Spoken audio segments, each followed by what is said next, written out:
You either be your sister's bridesmaid or I'll destroy your scholarship, my dad threatened.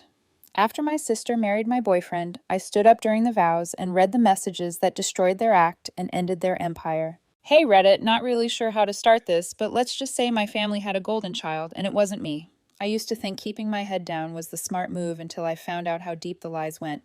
What started as a cheating scandal turned into something way bigger, and I ended up doing what none of them ever thought I could, fighting back quietly. If you asked my dad to describe our family, he'd call us a picture of success. If you asked anyone who actually knew us, they'd probably say we looked like a walking PR stunt. Dad's a lawyer who treats his last name like a brand. Everything he does, his firm, his house, his daughters, is about image. He's the kind of guy who straightens the silverware before guests arrive and corrects your grammar mid-sentence. Control is his love language. Mom, she's polite, soft-spoken, the perfect politician's wife without the politician. She acts like she balances him out, but really she just backs him up. Her favorite phrase is, "Your father just wants what's best for you," right before agreeing with whatever he says. Then there's Sam, my older sister, the golden one, the future of the Hale legacy. If Sam breathes, Dad applauds it. If Sam screws up, it's a learning opportunity. When I get something right, it's finally. Sam's the type who could sell rain to a storm cloud. Charming, confident, a natural liar. She's always had that salesman grin and a tone that made people trust her, even when they shouldn't. Dad used to say, Sam's leadership skills will take her far. Fanny just needs direction. Translation: Sam shines.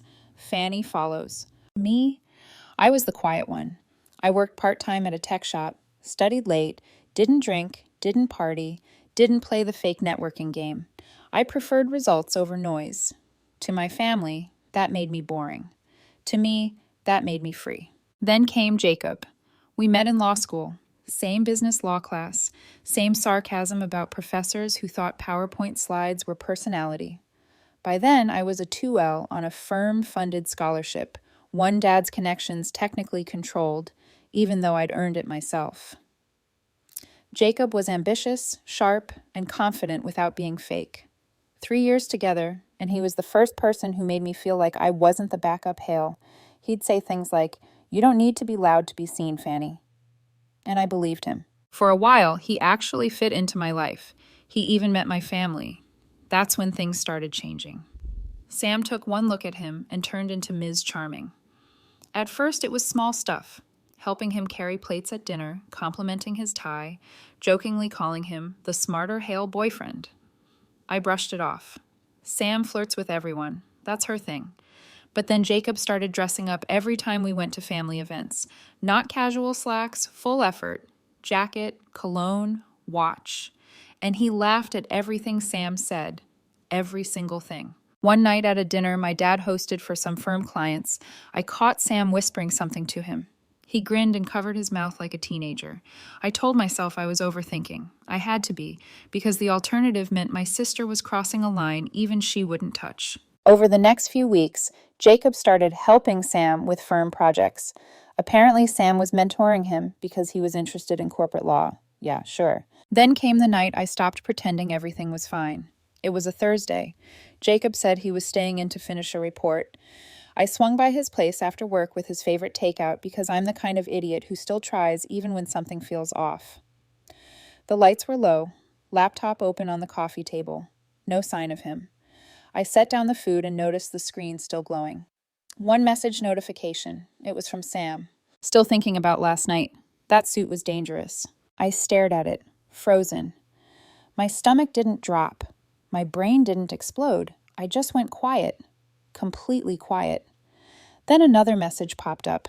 Can't wait to see you again. Don't let Fanny get suspicious. That was it. No excuses left. No more, maybe I'm overreacting. I scrolled up and it got worse. Messages from weeks, maybe months. Flirting, innuendos, hotel names, photos, explicit ones. I shut the laptop before my body did something stupid like throw it through a wall. I sat on his couch staring at the blank screen, realizing this wasn't just betrayal, it was hierarchy. Dad raised us to believe Sam could take whatever she wanted and I should be grateful for leftovers. Now she'd taken the one person who actually saw me, and everyone around them, Mom, Dad, maybe even Jacob, would call it a misunderstanding. On the drive home, I didn't feel angry. I felt focused, like someone had just handed me a blueprint of how this family really worked. Dad controlled, Mom excused, Sam took. And I was supposed to stay quiet. They'd built this system for years. They just forgot I was paying attention. The next morning, I decided I was done pretending. I drove straight to Jacob's apartment. He opened the door, looking half guilty, half annoyed, like I was the one ruining his morning. "Fanny, can we not do this right now?" he said, tugging at his t-shirt. I didn't answer. I walked in, opened his laptop, and turned the screen toward him. The last message from Sam was still there. "Don't let Fanny get suspicious." His face went pale. Then he did what cheaters always do. He played the victim. "I didn't mean for this to happen," he said, voice cracking on cue. You're too quiet sometimes. Sam's confident, and I got caught up in it." I almost laughed. Too quiet. That's what they always said about me. "Right," I said. "You accidentally texted her hotel names for 6 months. Happens to everyone." He tried to grab the laptop, but I pulled it away. "Relax. I already backed everything up." His jaw dropped. "You what?" "Don't worry," I said. "I'm not posting anything. Yet." He looked angry now, more embarrassed than sorry. "You can't hold this over me, Fanny." "Hold it over you?" I said. "No, Jacob, I'm just collecting data." I left before he could respond. By the time I got home, Dad was waiting in his office, sitting behind his desk like a judge. Mom stood off to the side, pretending to tidy papers she'd already stacked 3 times. Sam was leaning against the wall, smug as always. "Jacob called me," Dad started. "He's upset." "I'll bet he is," I said, crossing my arms. He gave me that disappointed look he reserved for when I didn't play his game. "Fanny, I don't know what you think you saw, but your sister assures me there's been a misunderstanding." "Yeah," Sam added, smirking. "He came on to me. I told him to back off." I stared at her, amazed she could lie that easily. "You told him to back off before or after the hotel photos?" Mom gasped. Dad slammed his hand on the desk. "Enough. You will not embarrass this family with wild accusations. Do you understand me?" "Embarrass the family?" I said. "You mean tell the truth?" He stood up, towering over me like that still worked. "You're not ruining your sister's happiness over a man. Whatever happened, it's in the past." "Past?" I repeated. "It's still happening." Sam smirked again. "Not anymore. We're engaged." The room went quiet. My ears rang. "Engaged?" I said slowly. "You mean to the man you were sneaking around with behind my back?" Dad stepped in. "Fanny, you'll congratulate your sister like a woman and be her bridesmaid, or you'll find out how quickly I can cancel your scholarship." My law scholarship. The one thing I'd earned on my own, except it was funded through our family foundation, which meant he still controlled it. "Let me get this straight," I said. "You want me to stand at their wedding like a prop?" "You'll be a bridesmaid," he said, pointing a finger at me. "You'll smile, you'll show respect, and you'll stop this nonsense. I've worked too hard to have you destroy what this family stands for." I nodded slowly. "Yeah, Dad. Wouldn't want to ruin the family image." He relaxed, thinking I'd given in. Sam grinned. Mom sighed with relief. And for a split second, they thought I was back under control. But I wasn't. That night, I opened my laptop and got to work. I already had copies of the text between Jacob and Sam, but I needed more. I started digging. A few days later, I stopped by the firm to drop off some papers Dad wanted reviewed. Sam was out meeting a client, which usually meant flirting or bragging somewhere. Her office door was open, laptop still on. I shouldn't have looked, except of course I did. On the desktop was a folder labeled Mentorship Notes, probably stuff for her internship portfolio. She'd gotten into the habit of recording mock pitches and client briefings to practice presentation tone, as she liked to brag. Most clips were harmless rehearsals, but one caught my attention right away. Jacob's voice. "Dean Mitchell loves me, man. I can use this relationship to impress him, show him I can handle corporate strategy. Mitchell eats that up. He practically worships the ground I walk on." Dean Mitchell. The name hit me fast. He was a big deal in law. Respected, connected to my dad's firm. Jacob had interned under him last summer. Another clip had Jacob laughing to someone else. "I'm learning to manipulate people like Hale does. It's all about control. Keep them grateful. Keep them quiet." I plugged in my USB drive and copied everything before locking the laptop again. By the time I got home, I had proof that Jacob wasn't just a cheater. He was building his entire career on manipulation. Using Sam, using Dad's firm, even using Mitchell's trust. I organized everything. Dates, messages, even timestamps. I saved it to a folder named Insurance. Then I made 3 encrypted backups, one on a USB, one in the cloud, and one hidden in plain sight in my email drafts. If I was going to take them down, I'd do it cleanly. No screaming, no public fights, just facts. A week later, Dad called a family dinner. Jacob was there wearing a ring like he hadn't just detonated my life. He tried smiling at me. I ignored him. Dad announced the engagement like it was a business merger. We're proud of Sam and Jacob. This union represents strength, partnership, and the continuation of what we've built. What they'd built: lies, manipulation, control. Sam looked at me across the table and said, "I hope you'll be there for me, little sister." I smiled back. "Oh, I'll be there." Everyone relaxed again. They thought the storm had passed. But I wasn't planning to ruin their wedding with drama. I was planning to end the whole system. The perfect image, the fake morals, the lies about family first. I wasn't just going to expose a cheater. I was going to dismantle the entire narrative my dad had spent 20 years selling. They wanted a perfect wedding. Fine. They'd get one they'd never forget. The ceremony was held at this massive countryside venue that looked like a castle pretending to be humble. 300 guests, all smiling like their invitations doubled as tax deductions. It was exactly the kind of show Dad lived for. He'd been bragging about it for weeks. "My daughter's wedding will be the event of the season," he said, which really meant, "Look at how powerful I am." When I arrived, the staff handed out champagne, and people whispered compliments about Sam and Jacob being the perfect couple. I didn't even bother correcting them. The truth was coming anyway.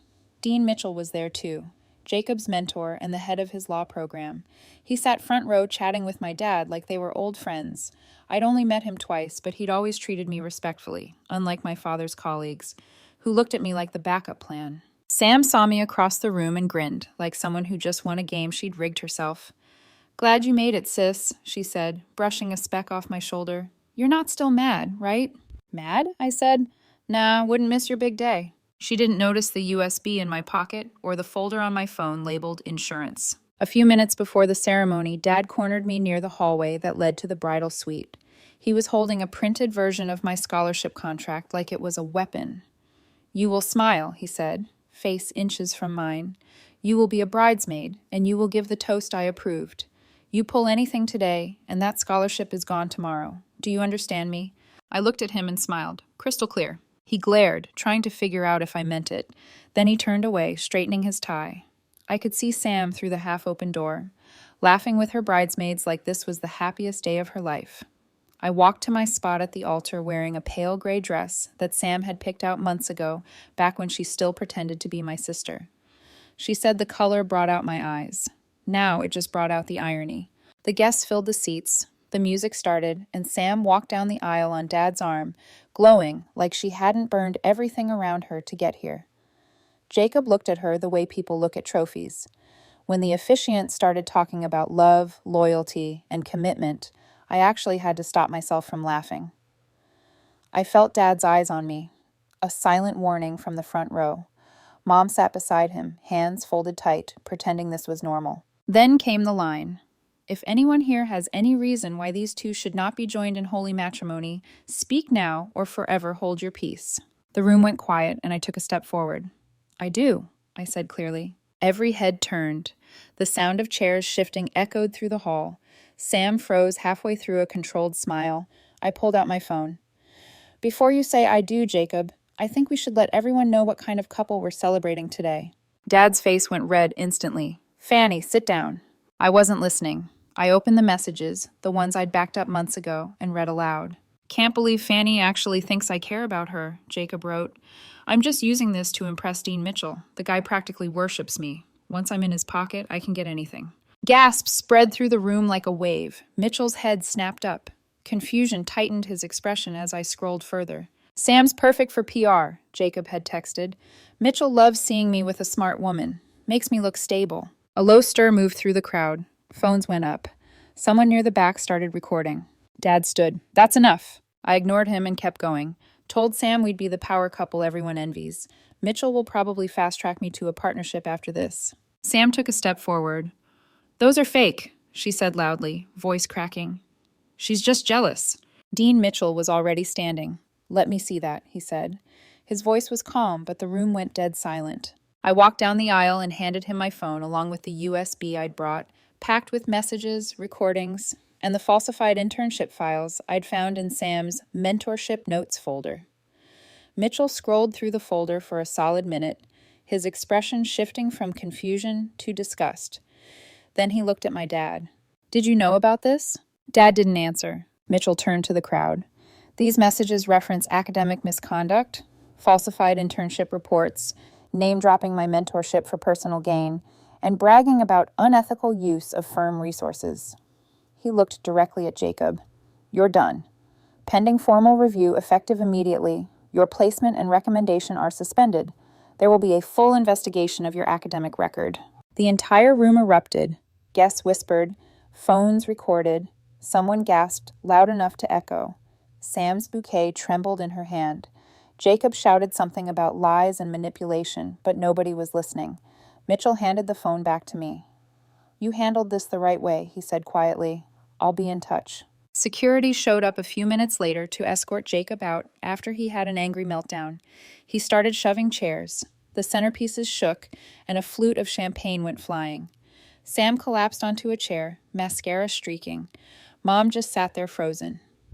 Dad looked like a man watching his entire reputation slide off a cliff. I didn't stick around for the cleanup. I walked straight out the main doors while everyone else tried to process what just happened. Behind me, people were whispering, the string quartet had gone silent, and the officiant stared at his book like it had personally betrayed him. Outside, the air was cool. The parking lot was full of expensive cars that suddenly felt pointless. I looked back once through the glass doors, the perfect family falling apart in front of 300 witnesses. They wanted a perfect wedding. They got a public execution instead. By the next morning, the video was everywhere. Someone had filmed the whole thing. My "I object" moment, the text readings, Dean Mitchell's public takedown of Jacob. TikTok, Twitter, you name it. The caption under one post read, "Woman exposes cheating sister plus fiancé and nukes a law career during the vows." The clip had over 500,000 views before breakfast. While I was sipping coffee in my apartment, my phone buzzed nonstop. Old classmates, coworkers, even random strangers sent messages like, "You're a legend, and that speech deserves an award." Dad didn't think it was funny. By noon, the firm's social media pages were flooded with comments.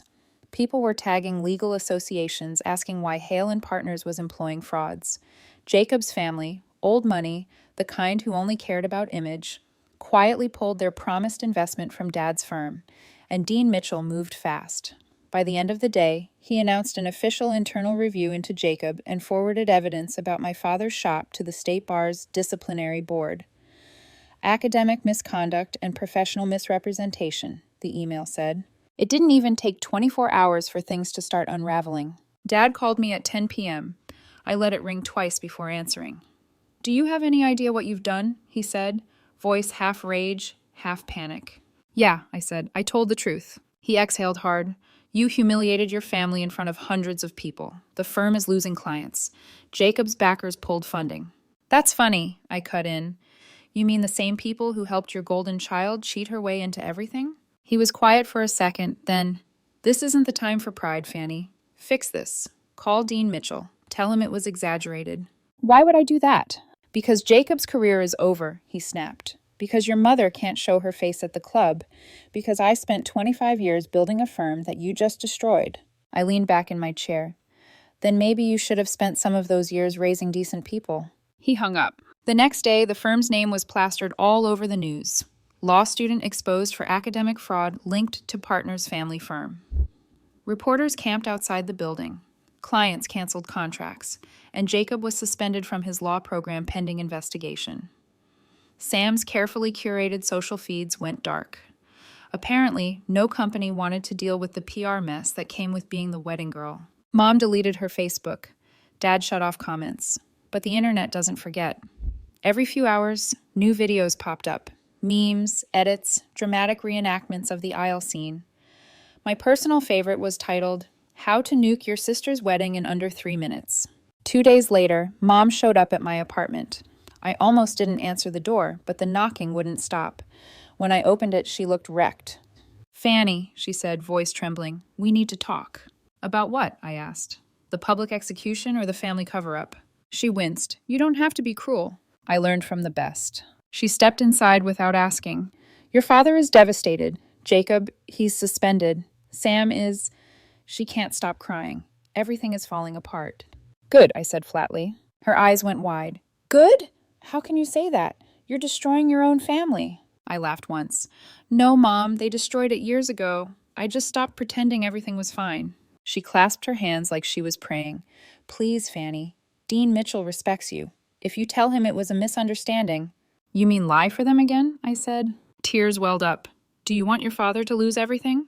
Maybe he shouldn't have built everything on fraud. She looked at me like she didn't recognize me, which was ironic, because this was the first time I'd actually been myself. When she realized I wasn't giving in, she left quietly, muttering something about shame and forgiveness. That night, my phone buzzed again, this time with an unknown number. I almost ignored it until I saw the message. Ms. Valazzillo, this is Dean Mitchell. I'd like to speak when you have a moment. I called him back immediately. Ms. Valazzillo, he said in his usual calm tone. I'll be direct. I owe you an apology. Apology? I said, surprised. Yes, I believed the wrong people. Your family presented a very different image to the academic community. You exposed what many of us should have seen sooner. He paused. I'd like to offer you a full scholarship to our law program. You'll also receive a research position under my mentorship. No strings attached. For a second, I didn't say anything. I just stared at the wall, realizing I'd just been handed everything they tried to take. When we hung up, I sat there for a long time. The same man Dad used to name drop in every conversation was now the one giving me the opportunity he'd tried to bury. By the weekend, the firm had officially lost 3 major clients. Dad's partners were quietly withdrawing. Jacob was suspended. Sam had vanished from social media. I packed a small bag, laptop, clothes, USB drives, everything that mattered. As I zipped it shut, I thought about all the years I'd spent being told I was a disappointment. For the first time, that label didn't sting. See you at the next family photo op, I told the empty room, and smiled at the silence that answered back. Months passed, long enough for the headlines to fade, but not long enough for anyone to forget. Dad's firm was bleeding money. Lawsuits started rolling in from ex-clients who claimed they'd been misled about credentials and partnerships. The once Golden Hale and Partners logo came down from the building one afternoon, replaced by a sad for lease banner. I saw it on my way to class and had to laugh. Mom's social circle collapsed next. The same people who used to fawn over her at charity luncheons stopped returning calls. Apparently being married to the disbarred partner of a disgraced firm wasn't good for image. And Sam, she became a walking cautionary tale. Someone made a viral compilation video of her wedding meltdown, the part where she cried, screamed, then chased after Jacob while Dean Mitchell announced the investigation. It was everywhere. People called her the fraudulent bride. There were even t-shirts. Her name, once tied to prestige, was now a punchline. Jacob's life fell even harder. He tried transferring to another law program, but the investigation followed him. Word travels fast in legal circles, and reputations stick. His internship offers vanished. His social media went silent. Within months, they were both ghosts. I, on the other hand, kept moving. Law school under Dean Mitchell's mentorship was the first thing that actually felt earned. No family name, no manipulation, just my own work. I studied, interned, built new connections, and when people asked about the scandal, I just said, family drama. I learned a lot from it. About a year after the wedding, I got a message from Sam. It was short, hesitant. Fanny, I don't expect you to forgive me. I just wanted to say I'm sorry. I ruined everything. Jacob's gone. I lost my job. Dad blames me for everything. Please, can we talk? I read it twice, then archived it without replying. I wasn't cruel. I was done. Some bridges aren't meant to be rebuilt. They're meant to stay burned to light your way forward. 2 weeks later, another message arrived. This time, from a number I didn't recognize. You don't know me, but I used to work for your father. I think you should see this. Attached was a PDF. My heart slowed as I opened it. A letter written years ago on firm letterhead. My father's signature at the bottom. Addressed to Dean Mitchell. Dear Dean Mitchell, I'm writing with concern regarding my daughter, Fanny Valazzillo. While she is academically capable, she suffers from emotional instability and poor professional temperament. I advise against placing her in any competitive internship or leadership role that requires composure. My eldest daughter, Samantha, is far more suited for such opportunities. I stared at the screen. My father had sabotaged me long before any of this happened. He hadn't just preferred Sam. He'd actively destroyed my chances to stand on my own. The message included email threads, too. Communications between Dad and other firms, quietly discrediting me whenever I applied somewhere. The betrayal wasn't new. It had just been buried deeper than I'd ever realized. I spent an hour rereading everything, alternating between anger and disbelief. Then I sent it all, every file, every email, every screenshot, directly to the State Bar's Office of Disciplinary Counsel and the Attorney General's Consumer Fraud Division. I didn't attach a note. I didn't sign my name. I just let the truth do what it always does, work in silence. 3 weeks later, the news broke. Law firm under investigation for ethical violations and client fraud. The article cited anonymous whistleblower documents revealing falsified internship records, manipulated recommendations, and misuse of scholarship funds, all tied to Hale and Partners and its founding partner, my father. The fallout was brutal. His law license was suspended pending review. 2 partners resigned immediately. My mother left town for a wellness retreat, which was code for hiding. Sam shut down her accounts again. Dad tried to call. I didn't answer. His voicemail was exactly what I expected. Not regret, just desperation. Fanny, I know it was you. Whatever you think you're doing, you're making a mistake. You're destroying everything we built. Then quieter. You'll regret this. But I didn't. Because for once, everything he built was collapsing under the weight of his own lies. 6 months later, the firm closed for good. Court orders froze their trust accounts. Former clients sued. Dad's bar license was formally revoked. His face disappeared from every directory and every glossy magazine where he once preened beside phrases like pillar of ethics. Mom moved in with her sister in another state. Sam tried starting an online consulting brand, but it tanked before launch. The name Hale, once powerful, had become a warning. Meanwhile, I was thriving. I finished law school at the top of my class, passed the bar, and accepted a position at a respected firm that actually valued integrity. Dean Mitchell wrote my recommendation himself. She's the most composed student I've ever mentored, he told the board. Calm under pressure, relentless with the truth. I rented a small apartment downtown. Quiet, minimalist, mine. No family name on the lease. No expectations, just peace.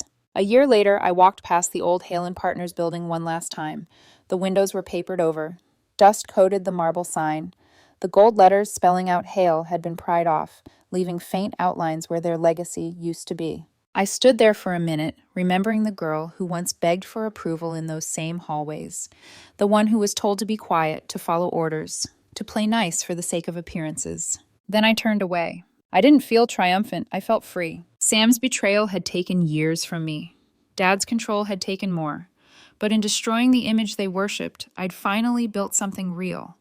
A life defined by honesty, not performance. And if there's one thing I learned through all of it, it's this. Sometimes silence isn't submission, it's strategy. Calm doesn't mean weak, it means patient, calculated, dangerous in stillness. They called me quiet. Turns out quiet is what buried them.